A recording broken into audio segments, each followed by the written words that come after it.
prišel sem zaradi tega, da opozorim na svinjarijo, ki se dogaja v državi, na korupcijo, ki jo gledamo pred očmi, na elito, da opozorim na elito in na skupine, ki nam kradejo prihodnost.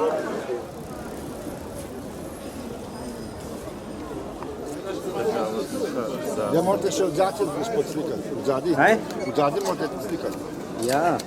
Gospod, vidim, da ste vztrajni, da prihajate redno na proteste. Povejte, zakaj ste pa danes prišli? Iz enakih razlogov kot celo leto lansko in začetek letošnjega. Da pometemo s to nesnago, ki se je nabrala od leta 1990 pa do danes. Danes sem tukaj zaradi tega, ker mislim, da se v našem prostoru premalo opozarja na nekatere stvari, ki se dogajajo v naši družbi, ki nas peljejo v propad, če smemo tako reči, preprosto.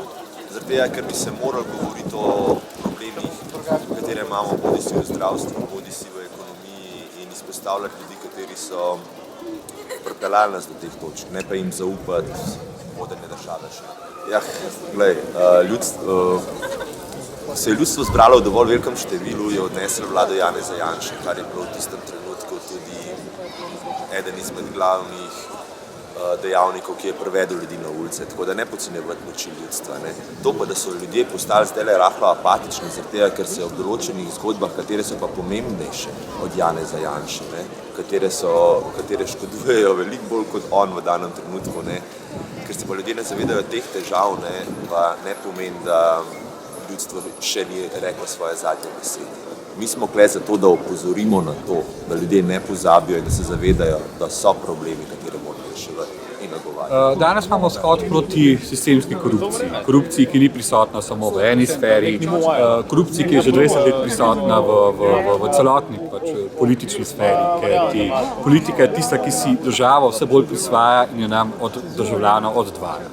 In hočemo danes ponovno opozoriti, da pač je to sistem, ki si ga ne zaslužimo, ne maramo in niti ne potrebujemo, kaj ti omejuje nas v naših pravicah. Država nam je odvzela pravico do referenduma, država nas omejuje na vseh področjih z varčevalnimi ukrepi in z vsemi svojimi zadevami, pri čemer pa danes ponovno dokazujemo, da pa za samo korupcijo seveda v svojih vrstah jo pa neguje in deluje zelo naprej.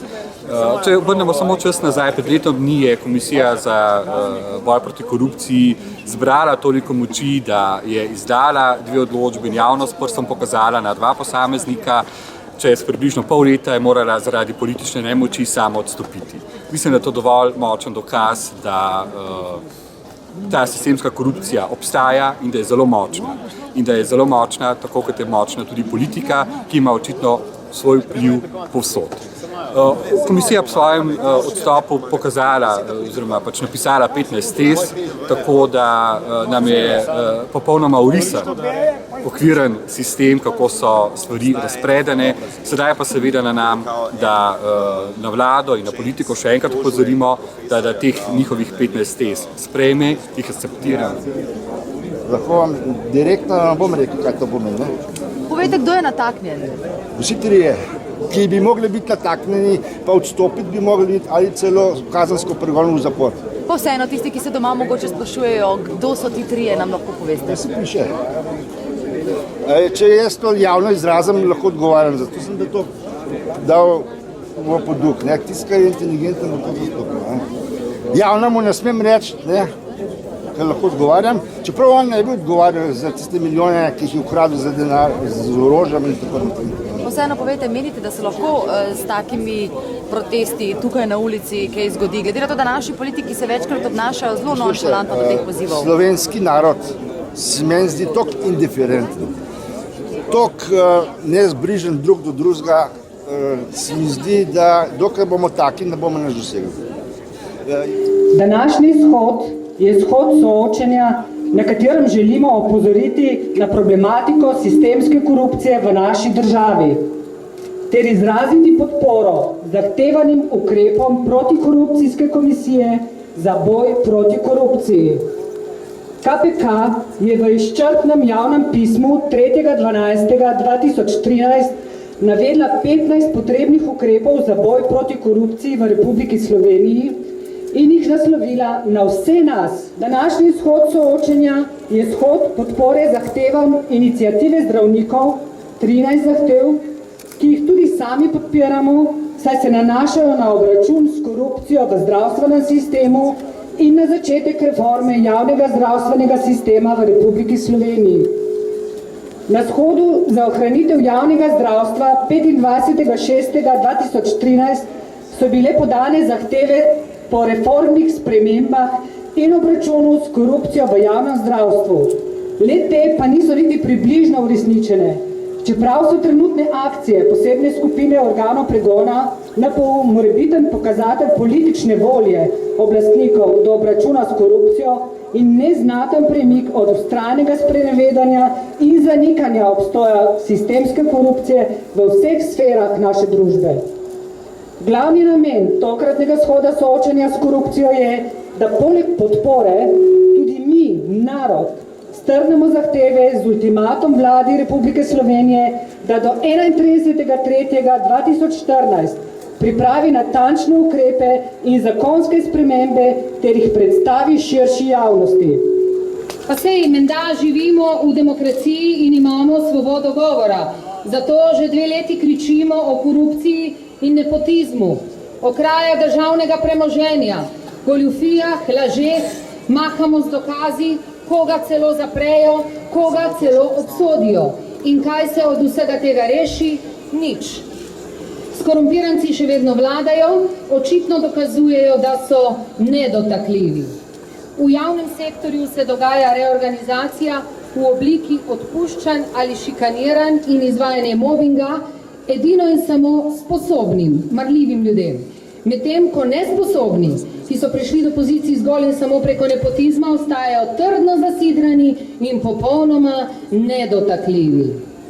Revežu se zruši hiša, bratu politika hiša še vedno stoji, pa čeprav smo pred zakonom vsi enaki.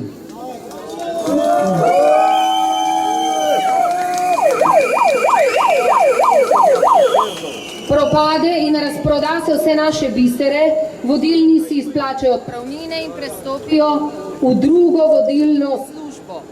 Delavci v imenu gradnje avtocest in železnic so pobirali visoke cestnine in cestne takse, dobili pa smo po 5 letih zamude pol države hitrih cest namesto avtocest, o železnici ne duha ne sluha, Dars je v krizi, mi pa še naprej plačujemo najdražje vinjete in vsako leto zvišane cestne takse. Kljub dokazom, da se nekateri zopet neobsojeni, ker so nedotakljivi, drugi, ki so obsojeni, pa se jim ne zgodi popolnoma nič. Še vedno se šopirja na svojih pozicijah in se prav samopašno delajo, kot da se ni zgodilo nič. Eni so celo tako arogantni, da si kljub več obsodbam drznejo biti še naprej žaljivi, demagoški, destruktivni in razdiralni. Ker lahko, ker so nedotakljivi.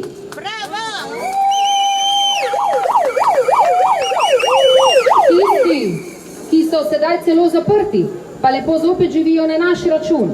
Doma jih pa še vedno čaka vse bogatstvo, ki se ga uspeli pokrasti in je napisano na družinske člane ali pa v davčnih oazah. Nihče jim ni oduzel premoženja, ki so ga nezakonito pridobili. Nihče jim še danes ni pobral davka za denar prenesen v davčne oaze, ker je nekdo, ki je očitno imel korist od tega, tako vešče spisal zakone, mar ne? Politiki prelagajo odgovornost eden na drugega, vseeno pa so lepo v sožitju uspeli pokrasti vse in si prilagoditi zakone v svojo korist. Obenem pa sprenevedavo in hinavsko pridigajo, kako se trudijo najti prave rešitve in prave ukrepe. Do zdaj so te rešitve in ukrepi samo še bolj obubožali narod, še bolj poglobili krizo, odvzeli še več dostojanstva in služb poštenim ljudem in naložili še tako rekoč finančno odgovornost za slabe kredite v bankah. Krivci teh ukrepov niso doživeli, ker so nedotakljivi. Politiki pri sebi niso niti za milimeter zategnili pasu, kako lahko potem to pričakujejo od nas. Polna usta so jih reševanja socialne države in korupcije, istočasno pa vlagajo neprofitabilen TEŠ 6, koga imajo za norca.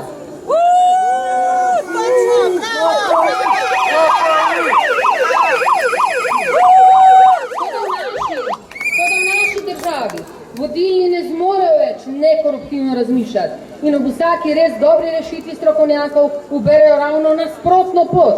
Neverjetno. Vse, kar bi se pri nas morali narediti za izhod iz domnevne krize, se ne naredi. Res dokazujejo sposobnost vodenja lastne države.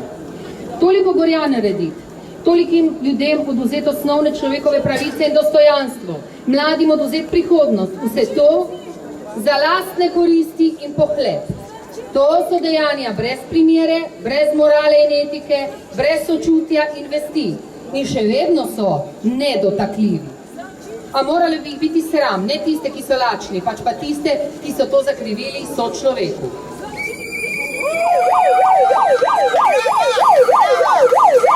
Ne nazadnje, imamo tu še drugo politično stranko, Cerkev, ki obubožanim v imenu vsemogočnega pobira zadnje neobdavčene cente s puščo, da se sami potem lahko vozijo v dragih avtih in gradijo palače, v katerih živijo. Ali so v najboljšem primeru za svojo nezemsko dejavnost plačani iz našega denarja in ima do smrti uporabil vse, kar potrebujejo. Zakaj že? Zakaj je njihov poklic tako hudičevo poseben, da ne rabijo služiti kot mi vsi? Kaj pa zdravniki, ki rešujejo življenja, a ni njihov poklic potem takem najbolj poseben? Vprašala sem se že davno nazaj, ali ne živimo v krščanski državi? Ali nas ne vodi 10 božjih zapovedi? Jih še poznamo? Ali niso to osnovne vrednote? Jaz sem bila v njih vzgojena, čeprav nikoli nisem prestopila prag cerkve, a to ni pomembno, pomembne se vrednote. Kje so zdaj duhovniki, ki bi pridigali in obujali te vrednote? Pridigali o poštenju in pravici, o strpnosti in sprejemanju, o spoštovanju in ljubezni, namesto da sprevračajo pridige v politične kampanje in demagogijo.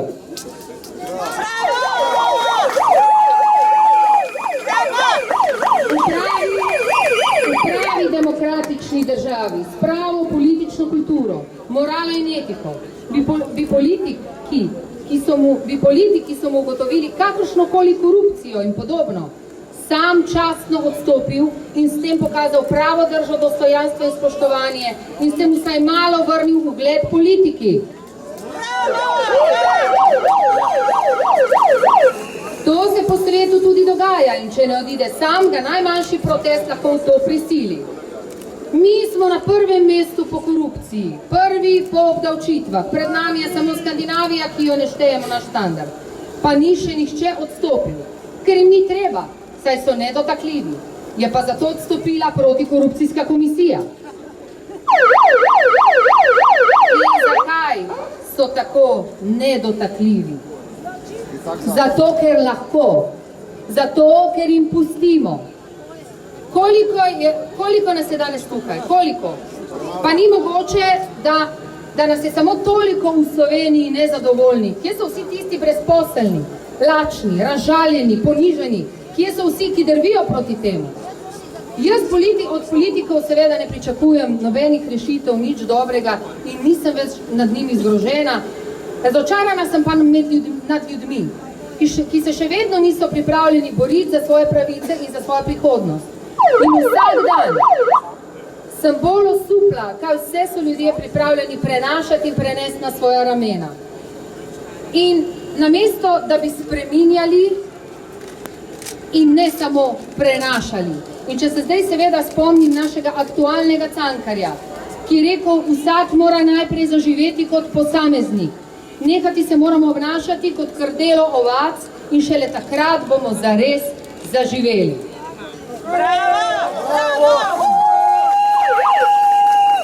In tudi papež je menda rekel, da si vsak skorumpiranec zasluži mlinski kamen okoli vratu in da se ga vrže v morje. Vsaj tako piše Vedrana Rudan v svojem blogu in nadaljuje, kar seveda lahko absolutno prilepim tudi na našo državo. Mi imamo kamen, mi imamo vrv in imamo morje. A nimamo ljudi, ki bi to naredili.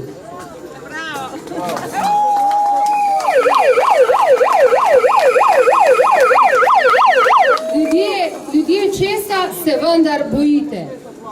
Zgodovina kaže, da se pravica na koncu vendarle postavi na pravo stran in zlikovci so vedno premagani in zgodovino so večinoma pisali pravi zmagovalci. Zavedati se moramo, da če ne bomo sami vzeli stvari v svoje roke, nas nihče ne bo rešil. In če naši skorumpiranci ne znajo sami časno odstopiti, jim moramo pomagati. Mi jim moramo dati vedeti, da je bilo 22 let korupcije, laži, sprenevedanja in plenjenja skupnega premoženja resnično dovolj.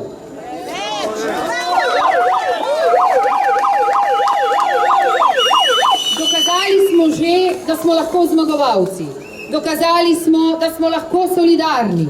Dokazali smo, da se lahko združimo in tudi sami postanemo nedotakljivi in nepremagljivi. In samo združeni bomo zmagali. Zato smrt korupciji in pravico narodu. Vi v JKD-ju dušili teorijo in kulturo Henrika, so se odločili, da moramo danes tudi tukaj javno spregovoriti. 15 let že opozarjamo na nepravilnosti, korupcijo, klientelice, ki se dogaja v fundaciji, v invalidskih humanitarnih organizacij, na kratko tiho.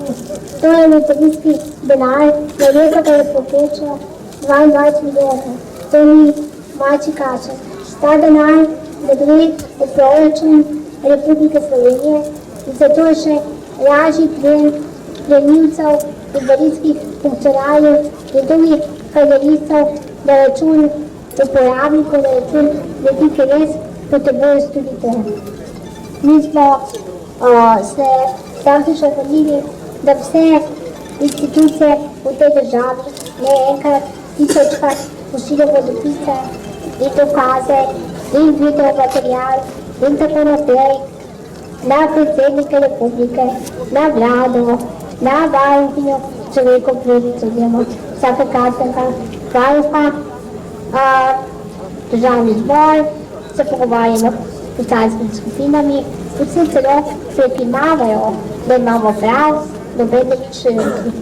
Edine dve instituciji, ki so v tej letih nekaj pripomogli, je bilo Računsko sodišče, ki pa seveda pač naredi revizijo vsake 4 leta in KPK.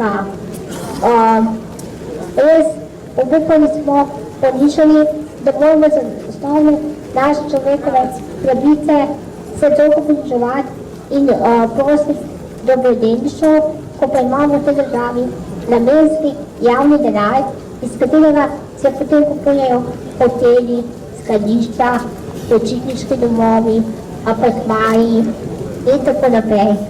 Za vse to imamo dokaze. Jaz sem tudi razvila veliko imen in filmov in seveda razvila tudi nekaj kazenskih ovadb. Sodišča so pač moja stalnica, ampak to bodo prestaši. Zato smo tukaj, da bi radi opozorili, da potrebujemo vašo pomoč, da izvajamo skupaj ta pritisk, tudi mediji pogosto ta problem zelo površinsko obravnavajo, da smo pozaviti, da Televizija Slovenije je dober sponzor medijev in se s to sklede. No, upamo, da boste tudi na to področje pozorni in da bomo skupaj kaj premakali. Hvala. Korupcija tiho, ne bomo tiho. Državo Aleš Žgajnar.